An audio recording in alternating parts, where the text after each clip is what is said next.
अध्याय 11 हरमाइनी की मदद। हरमाइनी की भविष्यवाणी सच निकली। सिक्स्थ ईयर के विद्यार्थियों को जो खाली पीरियड दिए गए थे वे मौज मस्ती और आराम करने के लिए नहीं दिए गए थे, जैसा रॉन को लग रहा था। उनमें उन्हें बहुत सारा होमवर्क करना पड़ रहा था। उन्हें इस तरह पढ़ाई करनी पड़ रही थी जैसे उनकी हर दिन परीक्षा हो। यही नहीं, क्लासें भी पहले से ज़्यादा मुश्किल हो गई थी। इन दिनों प्रोफेसर मैकगोनागल क्लास में जो बातें बताती थी, हैरी को उनमें से बमुश्किल आधी ही समझ में आती थी। यहाँ तक कि हरमाइनी को भी उनसे एक दो बार निर्देश दोहराने का आग्रह करना पड़ता था। बहरहाल हाफ ब्लड प्रिंस की मेहरबानी से अचानक जादुई काढ़ा हैरी का सबसे पसंदीदा विषय हो गया। ये अलग बात थी कि इस वजह से हरमाइनी की चिढ़ दिनों दिन बढ़ती जा रही थी। अब सिर्फ गुप्त कलाओं से रक्षा की क्लास में ही अशाब्दिक मंत्रों की उम्मीद नहीं की जाती थी, बल्कि सम्मोहन और रूपांतरण की क्लासों में भी अशाब्दिक मंत्रों की उम्मीद की जाती थी। हैरी अक्सर अपने सहपाठियों को हॉल या डिनर टेबल पर तनावग्रस्त देखता था। उनके बैंगनी चेहरे को देखकर ऐसा लगता था जैसे उन्होंने नहीं आते हो कौन की ज्यादा खुराक ले ली हो। हालांकि वह जानता था कि वे बिना बोले मंत्र पढ़ने की भरकस कोशिश कर रहे थे। बाहर ग्रीन हाउसों में जाना राहत की बात थी। वे जड़ी बूटी विज्ञान में पहले से ज्यादा खतरनाक पौधों का सामना कर रहे थे, लेकिन अगर जहरीला टेंटुकुला उन्हें अप्रत्याशित रूप से पीछे से पकड़ लेता था, तो वहां उन्हें कम से कम जोर से चिल्लाने या छुटपुट गाली देने की छूट तो थी। होमवर्क के पहाड़ और अशाब्दिक मंत्रों के घंटों तक अभ्यास के कारण हैरी, रॉन और हरमाइनी को अब तक हैग्रिड से मिलने जाने का मौका नहीं मिल पाया था। उसने स्टाफ टेबल पर भोजन करने आना छोड़ दिया था। ये खतरे की निशानी थी। जब वे कुछ मौके पर गलियारों या मैदान में उसके पास से गुजरे, तो उसने रहस्यमय तरीके से उनकी तरफ ध्यान नहीं दिया और उनका अभिवादन नहीं सुना। अगले शनिवार को नाश्ते के समय स्टाफ टेबल पर हैग्रिड की विशाल खाली कुर्सी पर नजर डालते हुए हरमाइनी बोली, हमें चलकर सारी बात साफ कर देनी चाहिए। आज सुबह क्विडिच के ट्रायल्स हैं, रॉन ने कहा, और हमें फिल्टविक के दिए जलधारा सम्मोहन का अभ्यास भी तो करना है। वैसे बात साफ क्या करनी है? हम उसे ये कैसे बताएंगे कि हम उसके मूर्खतापूर्ण विषय से नफरत करते हैं? हरमाइनी बोली, हम उसके विषय से नफरत नहीं करते थे। तुम अपने बारे में बोलो, मैं तो अग्नि डंकों को अब तक नहीं भूल पाया हूँ, रॉन ने कहा। और मैं तुम्हें बता दूं, हम बाल बाल बचे थे। तुमने उसके मूर्ख भाई के बारे में उसकी बातें नहीं सुनी? अगर हम उसके करीब रहते तो इस वक्त ग्रॉब को ये सिखा रहे होते कि जूते के लेस कैसे बांधे जाते हैं। हरमाइनी ने विचलित होते हुए कहा, हैग्रिड से बातचीत बंद होना मुझे अच्छा नहीं लगता है। हम क्विडिच के बाद चलेंगे, हैरी ने उसे आश्वस्त किया। उसे भी हैग्रिड की याद आ रही थी। हालांकि रॉन की तरह वह भी यही सोचता था कि उनकी जिंदगी ग्रॉब के बिना ही ज्यादा अच्छी थी। लेकिन ट्रायल्स में संभवतः पूरी सुबह लग सकती है। देखो तो सही, कितने सारे विद्यार्थियों ने नाम दिए हैं। अपनी कप्तानी की पहली बाधा का सामना करते समय वह थोड़ी घबराहट महसूस कर रहा था। मुझे नहीं पता कि टीम अचानक इतनी लोकप्रिय क्यों हो गई।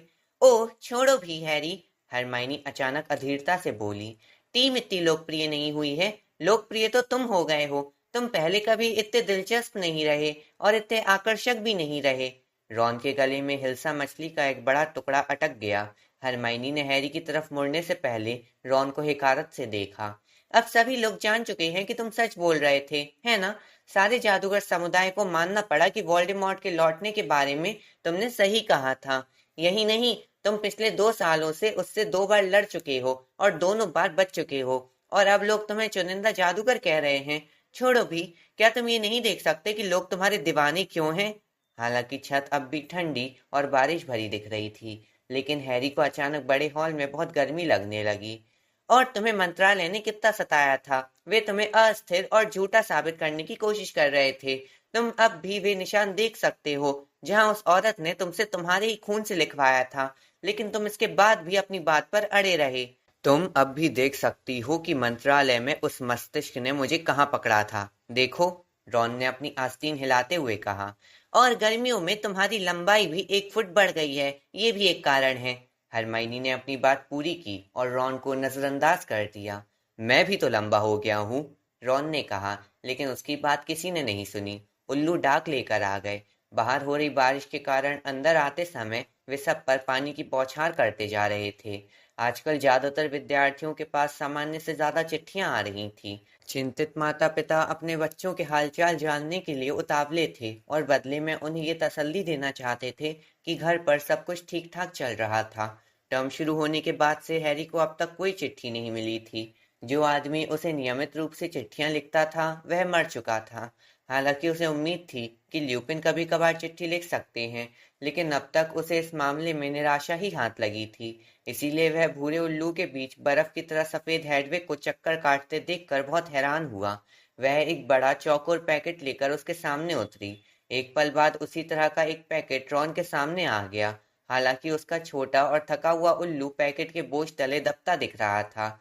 हाँ, हैरी ने अपना पार्सल खोला और उसमें से उच्च स्तरीय काढ़ा निर्माण की नई पुस्तक निकाली, जो फ्लरिश एंड ब्लॉट से आई थी। ओह, अच्छा हुआ, हरमाइनी ने खुश होते हुए कहा। अब तुम पुरानी पुस्तक लौटा सकते हो। क्या तुम पागल हो गई हो? हैरी ने कहा। मैं उसे रख रहा हूँ। देखो, मैंने इस बारे में सोच लिया है। उसने अपने बैग में से उच्च स्तरीय काढ़ा निर्माण की पुरानी पुस्तक निकाली और अपनी छड़ी से उसके कवर को ठोकते हुए बुदबुदाया। विभक्तो! कवर अलग हो गया। उसने नई पुस्तक के साथ भी यही किया, जिससे हरमाइनी दहशत में आ गई। फिर हैरी ने कवर बदल दिए और दोनों पुस्तकों को ठोक कर बुदबुदाया। मरम्मतो! नए कवर के कारण प्रिंस की पुस्तक नई लगने लगी थी और फ्लरिश एंड ब्लॉट से आई नई पुस्तक अब सेकंड हैंड लगने लगी थी। मैं स्लगहॉर्न को नई वाली पुस्तक दे दूंगा। वे शिकायत नहीं कर सकते। ये 9 गैलियन में आई है। हरमाइनी ने अपने होंठ चिपका लिए। वह नाराज दिख रही थी। लेकिन तभी तीसरा उल्लू दैनिक जादूगर लेकर उसके सामने आ गया, जिससे उसका ध्यान हट गया। उसने इसे जल्दी से खोलकर पहले पन्ने पर नजर दौड़ाई। कोई परिचित मरा? रॉन ने धीरे से पूछा। जब भी हरमाइनी अखबार खोलती थी, रॉन हर बार यही सवाल पूछता था। नहीं, लेकिन दमपिशाच के और हमले हुए हैं, हरमाइनी ने कहा। और एक गिरफ्तारी भी। बहुत बढ़िया। कौन गिरफ्तार हुआ? हैरी ने बेलाट्रिक्स लेस्ट्रेंज के बारे में सोचते हुए पूछा। स्टैन शेनपाइक, हरमाइनी ने कहा। हैरी ने हैरानी से कहा, क्या? लोकप्रिय जादूगर वाहन नाइट बस के कंडक्टर स्टैनले शेनपाइक को प्राणभक्षी गतिविधि के संदेह में गिरफ्तार कर लिया गया है। 21 वर्षीय मिस्टर शेनपाइक को कल देर रात उनके क्लैपहैम स्थित घर पर छापा मारकर बंदी बनाया गया। स्टैन शेनपाइक और प्राणभक्षी, हैरी ने कहा और उस मुहासे वाले युवक को याद किया जिससे वह 3 साल पहले मिला था। हो ही नहीं सकता। हो सकता है उसे सम्मोहन श्राप दिया गया हो, रॉन ने तर्क देते हुए कहा। कौन जाने। ऐसा नहीं लगता है, हरमाइनी ने कहा, जो अब भी पढ़ रही थी। इसमें लिखा है कि वह एक शराब खाने में बैठकर प्राणभक्षियों की गोपनीय योजनाओं के बारे में बातें कर रहा था। अपने चेहरे पर उलझन के भाव लाकर उसने ऊपर देखा और आगे कहा। अगर उसे सचमुच सम्मोहन श्राप दिया गया होता तो वह उनकी योजनाओं के बारे में चिल्ला चिल्ला कर नहीं बोलता, है ना? लगता है जैसे वह ये जताने की कोशिश कर रहा था कि वह बहुत कुछ जानता है, रॉन ने कहा। यह वही युवक तो नहीं है जो मोहिनियों के सामने जादू मंत्री बनने का दावा कर रहा था? हाँ, वही है, हैरी ने कहा। क्या पता मंत्रालय वाले स्टैन की बात को गंभीरता से क्यों ले रहे हैं? शायद वे ये दिखाना चाहते होंगे कि वे कुछ कर रहे हैं, हरमाइनी ने त्योरियां चढ़ाते हुए कहा। लोग बाग दहशत में हैं। तुम्हें पता है, पाटिल बहनों के मम्मी डैडियों ने घर ले जाना चाहते थे और एलोइस मिजियन तो पहले ही घर चली गई है। उसके डैडी उसे कल रात को ले गए। क्या? रॉन ने हरमाइनी को घूरते हुए कहा। लेकिन हॉगवर्ट्स उनके घरों से ज्यादा सुरक्षित है। यही सच है। हमारे पास ऑर्डर्स हैं, सभी अतिरिक्त सुरक्षात्मक मंत्र हैं और डंबलडोर हैं। मुझे नहीं लगता कि डंबलडोर यहाँ ज्यादा समय रहते हैं, हरमाइनी ने दैनिक जादूगर के ऊपर से स्टाफ टेबल की तरफ देखते हुए बहुत धीरे से कहा। क्या तुमने नहीं देखा कि पिछले हफ्ते उनकी कुर्सी भी उतनी ही बार खाली रही जितनी बार हैग्रिड की रही है? हैरी और रॉन ने स्टाफ टेबल की तरफ देखा। हेडमास्टर की कुर्सी सचमुच खाली थी। हैरी ने सोचा कि सचमुच उसने एक सप्ताह पहले के अतिरिक्त सबक के बाद से डंबलडोर को नहीं देखा था। हरमाइनी ने धीमी आवाज में कहा, मुझे लगता है कि वे स्कूल के बाहर जाकर माया पंछी के समूह का कुछ काम कर रहे होंगे। मेरा मतलब है, मामला बहुत गंभीर दिखता है ना? हैरी और रॉन ने जवाब नहीं दिया, लेकिन हैरी जानता था कि वे सभी एक ही बात सोच रहे थे। कल एक भयंकर घटना हुई थी जब हन्ना एबॉट को जड़ी बूटी विज्ञान की क्लास से बाहर बुलाकर यह बताया गया था कि उसकी माँ की मौत हो गई है। हन्ना तब से नजर नहीं आई थी।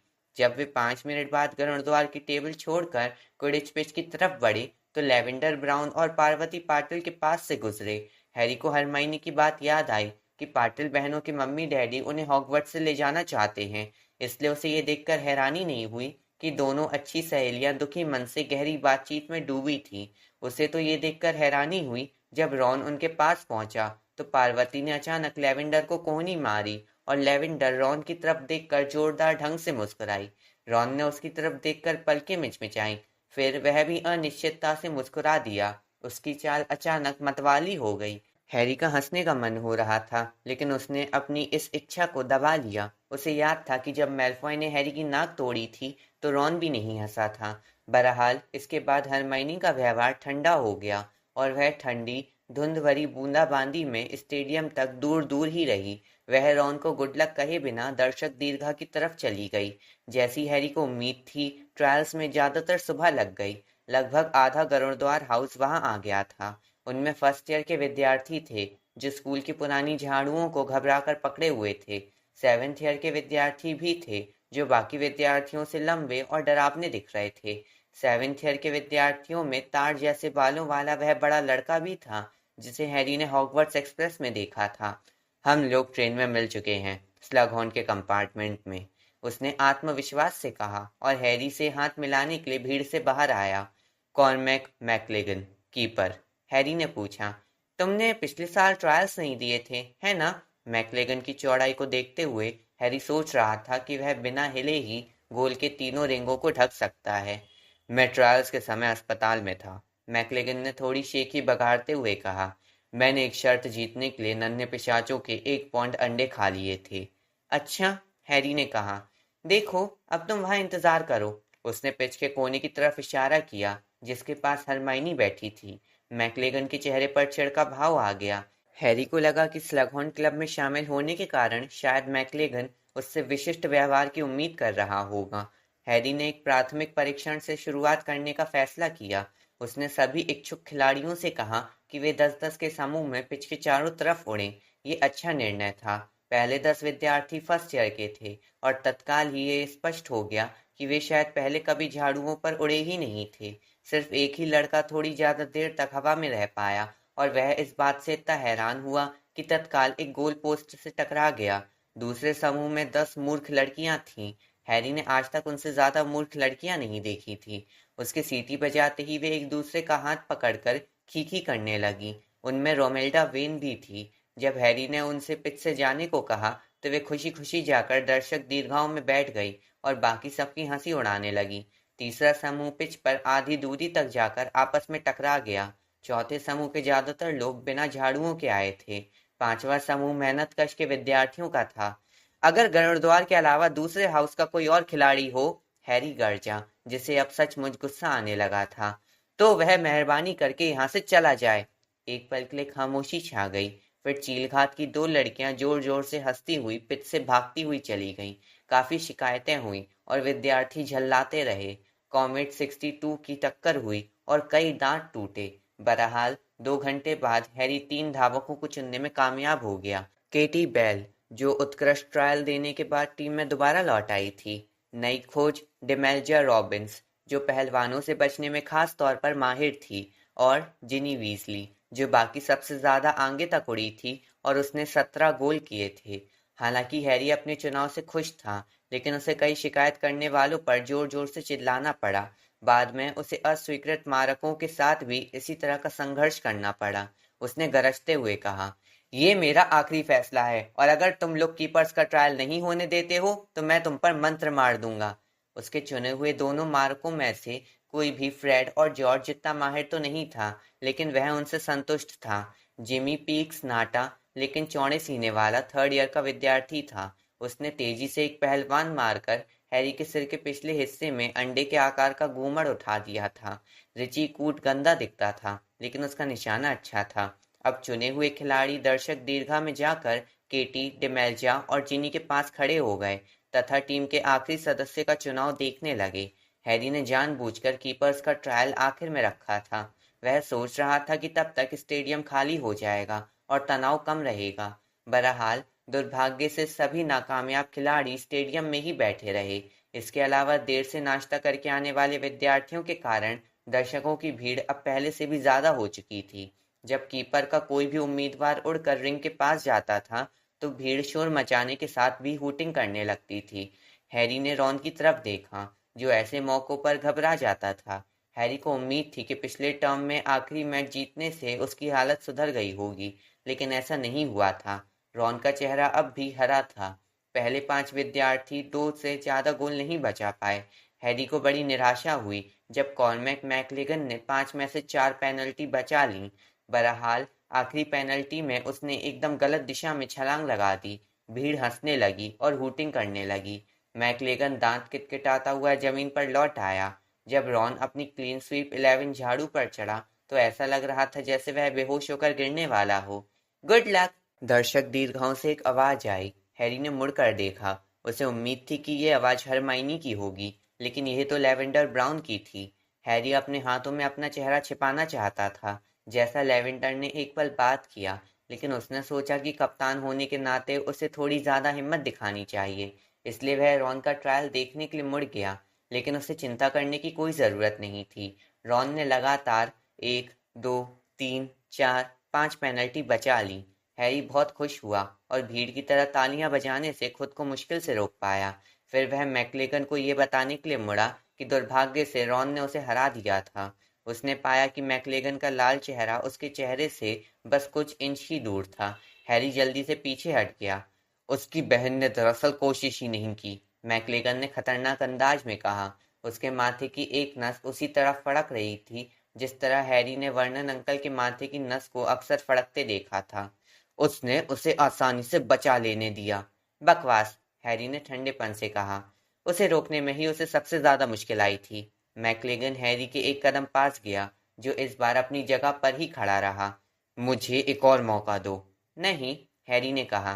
तुम्हें मौका मिल चुका है। तुमने 4 पेनल्टी बचाई, रॉन ने 5 बचाई। रॉन कीपर है, वह साफ साफ जीता है। अब तुम मेरे सामने से हट जाओ। एक पल के लिए उसे लगा कि मैकलेगन उसे मुक्का मार सकता है, लेकिन वह भद्दे ढंग से मुस्कुराकर वहां से धड़धड़ाता हुआ चला गया। वह बड़बड़ाता जा रहा था और धमकियां देता जा रहा था। हैरी ने मुड़कर देखा कि उसकी नई टीम उसकी तरफ देखकर मुस्कुरा रही थी। बहुत बढ़िया, उसने कहा। तुम लोग सचमुच अच्छा खेले। तुमने बहुत बढ़िया किया, रॉन। इस बार सचमुच हरमाइनी दर्शक दीर्घाओं से भागती हुई उनकी तरफ आ रही थी। हैरी ने देखा कि लैवेंडर थोड़ी उदासी से पार्वती के हाथ में हाथ डालकर इससे दूर जा रही थी। रॉन खुद से बहुत खुश दिख रहा था और सामान्य से ज्यादा लंबा लग रहा था। जब उसने मुस्कुराकर टीम के सदस्यों और हरमाइनी की तरफ देखा। अगले गुरुवार को टीम की पहली प्रैक्टिस तय करने के बाद हैरी, रॉन और हरमाइनी ने टीम के बाकी खिलाड़ियों से विदा ली और हैग्रिड के कैबिन की तरफ चल दिया। सूरज बादलों के बीच से निकलने की कोशिश कर रहा था और अब आखिरकार बारिश रुक चुकी थी। हैरी को बहुत भूख लग रही थी। वह आस लगाए था कि हैग्रिड के घर पर कुछ खाने को मिल जाए। मुझे लग रहा था कि मुझसे चौथी पेनल्टी छूट जाएगी, रॉन खुशी से कह रहा था। तुमने देखा था, डिमेल्जा ने बहुत चकमे वाला शॉट मारा था। बॉल घूम रही थी। हाँ हाँ, तुम बहुत बढ़िया खेले, हरमाइनी ने थोड़ी दिलचस्पी से कहा। वैसे भी मैं मैकलेगन से ज्यादा अच्छा था, रॉन ने बहुत संतुष्ट आवाज में कहा। क्या तुमने देखा था कि 5वीं पेनल्टी के समय वह किस तरह गलत दिशा में उछला था? ऐसा लग रहा था जैसे किसी ने उसे चकरघन्नी कर दिया हो। हैरी को ये देखकर हैरानी हुई कि ये सुनकर हरमाइनी का चेहरा गुलाबी हो गया। रॉन का ध्यान इस तरफ नहीं गया। वह बड़े प्यार से अपने सभी बचावों का विस्तृत वर्णन सुनाने में जुटा हुआ था। हैग्रिड के कैबिन के सामने बड़ा भूरा गरुड़ाश्व बकबीक बंधा था। उनके पास पहुंचने पर उसने अपनी ब्लेड जैसी पैनी चोंच कुटकुटाई और उनकी तरफ अपना विशाल सिर घुमाया। ओह, हरमाइनी ने घबरा कर कहा। वह अब भी थोड़ा डरावना है ना? छोड़ो भी, तुम उसकी सवारी कर चुकी हो, रॉन बोला। हैरी आगे बढ़ा और उसने आंख मिलाकर पलके झपकाए बिना गरुड़ाश्व के सामने सिर झुकाया। कुछ पल बाद बकबीक भी झुक गया। तुम कैसे हो? हैरी ने धीमी आवाज में पूछा और आगे बढ़कर उसके पंखदार सिर को सहलाने लगा। सीरियस की याद आ रही है, लेकिन तुम हैग्रिड के साथ यहाँ ठीक हो, है ना? ओए! एक जोरदार आवाज आई। हैग्रिड अपने कैबिन के कोने से डग भरता हुआ आ रहा था। वह एक बड़ा फूलदार एप्रन पहने था और आलूओं का बोरा उठाए था। उसका कुत्ता फैंग उसके पीछे पीछे चल रहा था। फैंग जोर से भौंका और उछलकर आगे आ गया। उससे दूर हटो, वह तुम्हारी उंगलियां काट लेगा। ओह, तो तुम लोग हो। फैंग उछलकर हरमाइनी और रॉन के कान चाटने की कोशिश करने लगा। हैग्रिड खड़ा हुआ और उनकी तरफ एक पल तक देखने के बाद मुड़कर अपने कैबिन में चला गया। उसने दरवाजा धड़ाम से बंद कर लिया। ओह, हरमाइनी ने स्तब्ध दिखते हुए कहा। चिंता मत करो, हैरी ने कहा। वह चलकर दरवाजे तक गया और उसे जोर से खटखटाया। हैग्रिड, दरवाजा खोलो, हम तुमसे बात करना चाहते हैं। भीतर से कोई आवाज नहीं आई। हैरी ने अपनी छड़ी निकालते हुए कहा, अगर तुम दरवाजा नहीं खोलोगे तो हम इसे तोड़ देंगे। हैरी, हरमाइनी ने सदमे में आते हुए कहा, तुम ऐसा नहीं कर सकते। मैं कर सकता हूँ, हैरी ने कहा। पीछे हट जाओ। लेकिन इससे पहले कि वह कुछ और कह पाता, दरवाजा खुल गया। जैसी हैरी को उम्मीद थी, वहां पर हैग्रिड खड़ा था और गुस्से से उनकी तरफ देख रहा था। फूलदार एप्रन के बावजूद वह डरावना लग रहा था। हम टीचर हैं, वह हैरी की तरफ गरजा। टीचर है पॉटर, तुमने हमारा दरवाजा तोड़ने की धमकी देने की जरूरत कैसे की? मुझे अफसोस है सर। हैरी ने आखिरी शब्द पर जोर दिया और अपनी छड़ी दुशाले के भीतर रख ली। हैग्रिड स्तब्ध दिखने लगा। तुम हमें कब से सर कहने लगे? तुम मुझे कब से पॉटर कहने लगे? ओह, तुम बड़े चालाक हो, हैग्रिड गुर्राया। बड़ी दिलचस्प बात है, हमसे ज्यादा चतुर निकले। ठीक है, तो अंदर आ जाओ, कृतघ्न कहीं के। दरवाजे के पीछे हटकर उसने बड़बड़ाते हुए उन्हें अंदर जाने दिया। हरमाइनी हैरी के पीछे तेजी से अंदर आ गई। वह थोड़ी डरी हुई दिख रही थी। तो, हैग्रिड ने चिढ़ते हुए कहा, जब हैरी, रॉन और हरमाइनी लकड़ी की बड़ी टेबल के चारों तरफ बैठ गए। फैंग ने तत्काल अपना सिर हैरी के घुटने पर रख दिया और उसके दुशालों पर लार टपकाने लगा। क्यों आए हो? हमारे लिए अफसोस करने, या फिर इसलिए कि हम अकेलापन महसूस कर रहे होंगे? नहीं, हैरी ने तत्काल कहा। हम तुमसे मिलना चाहते थे, हरमाइनी ने कांपती हुई आवाज में कहा। हमें तुम्हारी याद आ रही थी। हमारी याद आ रही थी? हैग्रिड व्यंग से हंसा। अच्छा। वह उठ गया। उसने तांबे के विशाल केतली में चाय उबाली और पूरे समय बड़बड़ाता रहा। आखिरकार उसने उनके सामने चाय से भरे बाल्टी के आकार के 3 मग पटक दिए और रॉक केक की प्लेट भी। हैरी इस वक्त इतना भूखा था कि हैग्रिड के बनाए केक भी खा सकता था। उसने तत्काल एक केक उठा लिया। हैग्रिड, हरमाइनी ने कातरता से कहा, जब वह टेबल पर उनके पास बैठ गया और इतनी क्रूरता से आलू छीलने लगा जैसे हर आलू ने उसे गंभीर नुकसान पहुंचाया हो। हम सचमुच जादुई प्राणियों की देखभाल विषय पढ़ना चाहते थे। हैग्रिड एक बार फिर व्यंग्यात्मक तरीके से हंस दिया। हैरी को लगा कि उसकी नाक से कुछ मलीदा निकलकर आलूओं पर गिर गया था। उसने मन ही मन खैर मनाई कि वह डिनर के लिए नहीं रुक रहा है। हम सचमुच चाहते थे, हरमाइनी बोली, लेकिन हम में से कोई भी उसे अपने टाइम टेबल में फिट नहीं कर सकता था।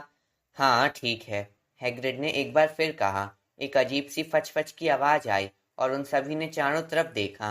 हरमाइनी धीरे से चीखी और रॉन कुर्सी से उछल गया। वह जल्दी से टेबल से उठकर कोने में रखे उस बड़े पीपे के पास पहुंच गया जो उसे अभी अभी दिखा था। उसमें 1 फुट लंबे चिपचिपे सफेद कीड़े भरे थे जो कसमसा रहे थे। वे क्या है हैग्रिड? हैरी ने पूछा और अपनी आवाज में वितरणशा के बजाय दिलचस्पी का पुट लाने की कोशिश की। बहरहाल उसने अपना रॉक केक नीचे रख दिया। दैत्याकार लार्वा हैं, हैग्रिड ने कहा। और वे बड़े होकर क्या बनेंगे? रॉन ने भयभीत दिखते हुए पूछा। वे बड़े होकर कुछ नहीं बनेंगे, हैग्रिड ने कहा। हम उन्हें एरागॉग को खिलाने के लिए लाए हैं। और बिना चेतावनी के वह फूट फूट कर रोने लगा। हैग्रिड, हरमाइनी चिल्लाई और उछल कर खड़ी हो गई।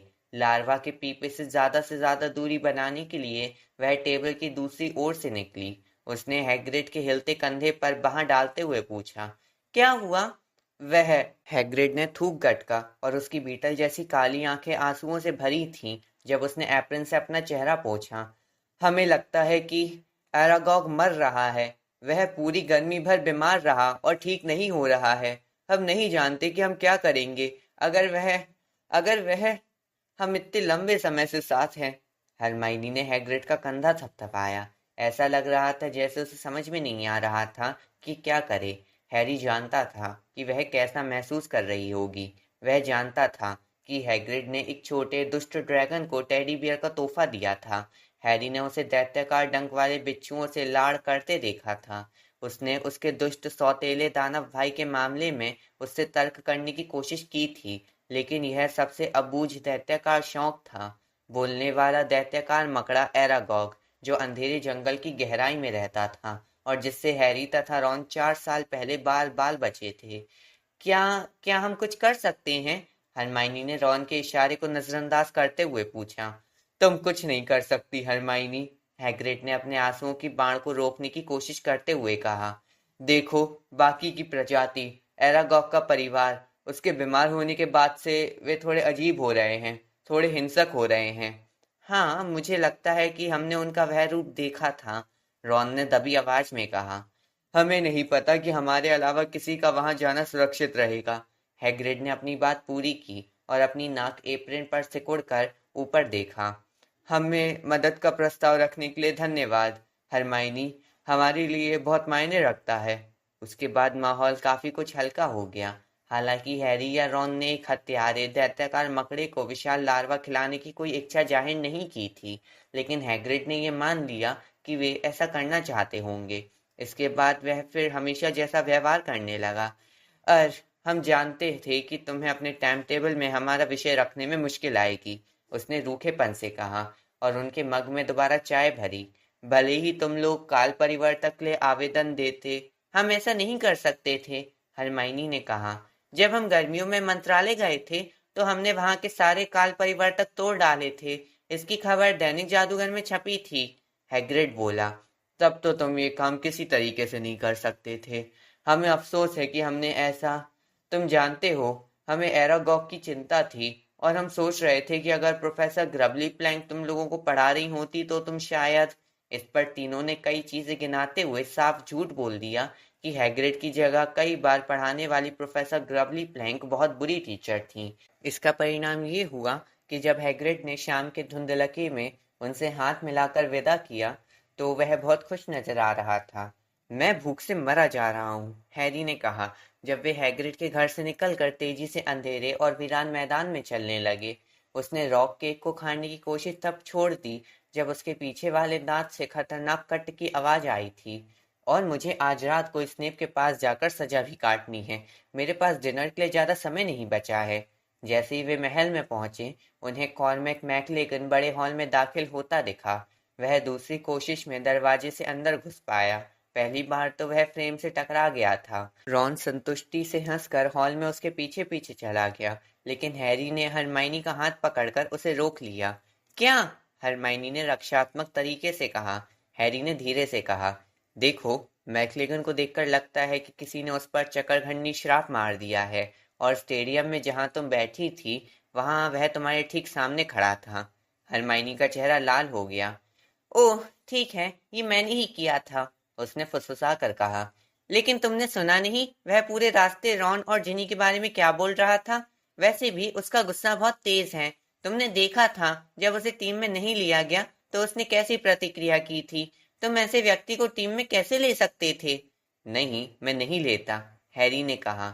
मुझे लगता है कि तुम्हारी बात सच है, लेकिन क्या ये बेईमानी नहीं है हरमाइनी? मेरा मतलब है तुम परफेक्ट हो, है ना?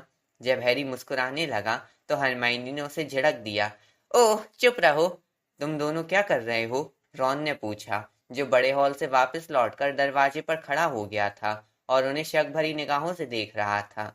कुछ नहीं, हैरी और हरमाइनी ने एक साथ कहा और जल्दी से रॉन के पीछे चले गए। भुने हुए मीट की खुशबू से हैरी के पेट में भूख की मरोड़ उठने लगी, लेकिन वे अभी घरद्वार की टेबल की तरफ मुश्किल से 3 कदम ही चले होंगे कि तभी प्रोफेसर स्लगहॉर्न उनके सामने आ गए और उनका रास्ता रोककर खड़े हो गए। हैरी, हैरी, मैं तुम्हें ही खोज रहा था, उन्होंने खुशी से कहा और अपनी मूछ के सिरे उमेटते हुए अपनी विशाल तोंद फुलाई। मैं डिनर से पहले तुम्हें पकड़ना चाहता था। तुम डिनर के बजाय आज रात को मेरे कमरे में चाय नाश्ता क्यों नहीं करते?